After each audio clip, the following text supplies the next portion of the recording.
Kasuhan at ikulong. Ito ang naging pahayag ng House Quad Committee laban sa dating administrasyon sa pangunguna ni dating Pangulong Rodrigo Duterte hinggil sa kanilang war on drugs. Alamin ang kabuuan detalye ng balita kay Miko Agustin. Miko! Inirekomenda ng House Quad Committee na kasuhan sina dating Pangulong Rodrigo Duterte at mga senador na sina Ronald Bato de la Rosa at Bongo, maging ang ilang dating opisyal ng pamahalaan dahil sa mga naganap na pagpatay sa war on drugs sa nakaraang administrasyon.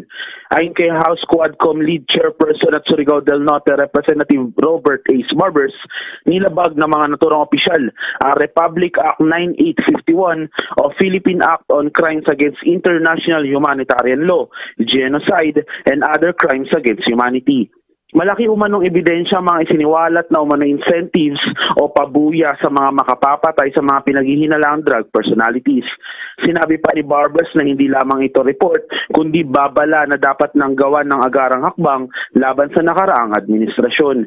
Samantala, kasama pa sa mga opisyal na pinakakasuhan ay sina dating Police Chief Oscar Albayalde at de Bolsinas, retired Police Colonel Rohina Garma, Edibelto Leonardo at iba pa.